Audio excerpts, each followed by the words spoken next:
Atin lang kausapin ang pinuno ng Public Information Service ng Bureau of Fire Protection. Nako, ilang sunog pa ba dapat nating bantayan, abangan, iwasan no mga kapuso habang isang tulog na lamang po ay bagong taon na si Fire Superintendent Anthony Arroyo. Chief ng Public Information Service ng Bureau of Fire Protection. Superintendent Arroyo, sir, magandang umaga po sa inyo. Orly, tinidad po ito sa radyo na TV pa. Superintendent. Yes, yes sir, Orly, magandang umaga at ligtas na umaga sa lahat. Tama, isang araw na lang o isang gabi na lang. Sa gabi na lang ho to. Sasalubungin na natin ang bagong taon. Yung nga po Opo. Superintendent, malaman lang ho namin, meron na ho bang resulta yung mga arson investigator? Ano yung pinakasanhi ng napakaraming halos sunod-sunod ang mga insidente po na sunog mula po nung bago magpasko? Yes po, kung Pasko ang pag-usapan or etong December na month, no, ay electrical causes ang pinakamaraming dahilan pa rin po. Kuryente, At pangalawa dyan, linya ng opo. kuryente, Superintendent, ano? Yes po, at pangalawa dyan, yung open flame. At pangatlo, ang ember and spark. At in fact po, for this month alone, ay meron ng 1,135 fire incident po. Oh. 1,135. Mas mataas ba ito ng mga nakalipas na pagsalubong sa Pasko at Bagong Taon, Superintendent? Tama po, bahagyang tumaas ng 10%. Kung last year, sa buwan ng Disyembre, ay merong 1,029 sa same day, halimbawa ngayon, no, ng 30. So, although hindi pa pumasok yung latest po, kasi 6 a.m. pa this morning, papasok yung new entry. Wala pa Pero namang bahagyang tumaas na po. wala naman na italang nasunog na bahay dahil sa ang sanhi ay paputok, witis o kung ano pa man. Ay, for this month po, may 7 na. 7? Nationwide, no? Yes po. Ano yan? Yung, Total, ano yan? Sinindihan o yung hindi tamang pag-iimbak o pagbobodega ng mga paputok?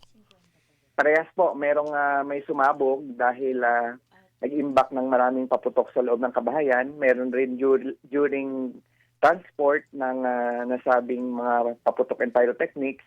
At meron rin yung mga hindi tamang paggamit, yung sumabog yung paputok at na pumasok sa mga kabahayan at naging sanhi po ng sunog. Parang taon-taon ganito naman ang inyong kampanya, no? Yung kung hindi naman kayo, wala kayong pwedeng paglagyan o hindi nyo mahanapan ng magandang bodega ang mga paputok na bibilihin po ninyo, huwag yung dalhin sa bahay. Pero sa kabila niyan, nangyayari pa rin. Ito na nga lang paggamit ng mga substandard na mga Christmas light at mga pampailaw, nangyayari pa rin talaga, Superintendent, may nakakabili pa rin at nagiging sanhi pa rin ang sunog, ano? Tama po, dahil sa electrical cost nga ang number one.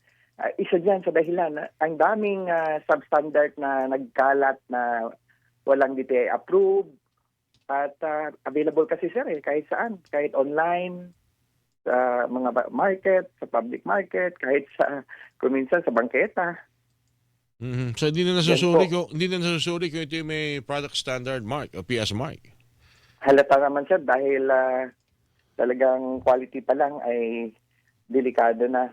Pero syempre mura, marami pa rin tumatangkilik. Bibili mo nga naman online, di-deliver pa sa'yo, hindi mo nga lang alam kung magandang kalidad, yun ang delikado. Delikado talaga sir. Proven na yan, marami na pong naging dahilan ng sunog dahil dyan sa mga substandard product na yan na nagkalat sa market. At gayon din, no, kahit kuminsan yung maayos naman ang kagamitan pero mali rin pong paggamit. Yung halimbawa, nakasaksak lang yung mga ibang mga umiinit na mga kagamitan, no, na iwan. Halimbawa, plancha, o di kaya overloading. So, number one pa rin po ang electrical causes. Kasi parang Superintendent, mahaba-haba kasing holiday, so matagal na panahon magkakasama sila sa loob ng bahay. So habang nasa loob ng bahay, nakasindi lahat. Opo, kaya ang paalala namin dyan, kung kahit may tao sa bahay, kung matulog na, patayin yung mga Christmas light na nasa display, no? At baka pagising, biglang nasusunog na yung tinutulugan na bahay. Lalo na pag umalis ng bahay, antag lahat ng electrical appliance at mga lighting display. At kung tatagal, lalo na kung hindi mag-spend ng New Year sa bahay dito, na ibilin din sa mga pinagkakatiwalaang kapitbahay para kahit paano may nakaantabay. Mhm. Kahapon may narinig ako kasi dahil pinag-uusapan ho yung pagkasawi ng isang 12 anyos na bata sa lungsod ng Maynila. May kalaro siya, sing edad niya, may napulot yatang parang fountain o kung ano man ho yun na sinindihan na yung sumabog. Marami tuloy ang nagmumungkahi kung pa pwede. Although alam natin na Superintendent, marami rin kayong ginagawa. Hindi naman siguro pwedeng gamitin yung inyong mga truck para puntahan yung mga lugar na may mga pinag-iwanan o pinagtabakan ng paputok at basain ng inyong mga fire truck. Pwede kaya yung ganun, Superintendent Arroyo? Yes sir, ginagawa naman natin yon. Halos nasa mga matataong lugar na nga kami. Since pag-escalate ng Code Red, December 23 from Code Blue, ay halos nasa major roads na kami madalas at maliban doon ay palaging nasa fire-prone area kami. Nag-iikot kami para patuloy yung aming paalala. At the same time, nagmamonitor na rin doon na baka pwedeng may mangyaring sunog doon, nakaantabay na. Kasi part of aming campaign sa Oplan paalala, iwas paputok. So, yung mga fire truck and ambulances sa visibility, kaya nandyan kami sa mga pyrotechnic display area, gayon din sa mga tindahan ng mga paputok, at yun nga, pangunahing kalsada. Para kung sakali may mga maiwang paputok na hindi pumutok at may makadampot pa, mas maganda basain na ho siguro ninyo para hindi na makapaminsala pa. Yes sir, tama po. Pero yung maliban sa pagbasa, para hindi, yung kasi pagbasa, halimbawa, nagpaputok ka ng firework, hindi siya sumabog, yun yung wag lapitan agad, baka anytime sumabog yun, yan ang isang dahilan na maraming na aksidente din at napuputulan ng daliri. Magantay muna ng mga 10 to 15 minutes bago lapitan ito, saka basain. Tapos discard na yun sir. Kasi kung yung mga paputok kasi nabasa lang, tapos natuyo na naman. Pwede pa sumabog yun. Pwede pa pumutok yun. May chemical reaction sa sir Oo. Pwede siyang... So kailangan talaga walisin talaga. Alisin talaga agad. Yung iba naman kasi pa nagpaputok talagang kahit hindi pumutok, pinapayaan na lang yan. Mas maganda talaga may naglilinis pala, para hindi mapupulot ng pinakamaganda bata. sir, ibabad muna sa tubig. Oo. Opo, ibabad muna ng matagal para hindi na magkaroon ng chemical reaction. Kasi proven na po yan na yung buo pa rin yung paputok, tapos nabasa, tapos natuyo na naman. So mayroon ng chemical reaction doon sa pulbura niya. Mas malakas ba yun? Siyang mag-self-ignite. Mas malakas ba yung pag pumutok na nabasa, tumuyo uli, natuyo uli at nag-ignite? Mas malakas bang explosion nun? O halos hindi naman? Hindi naman, pero meron siyang mga reaction nga na pwede siyang mag-self-ignite or self-explode kasi nabasa na tuyo.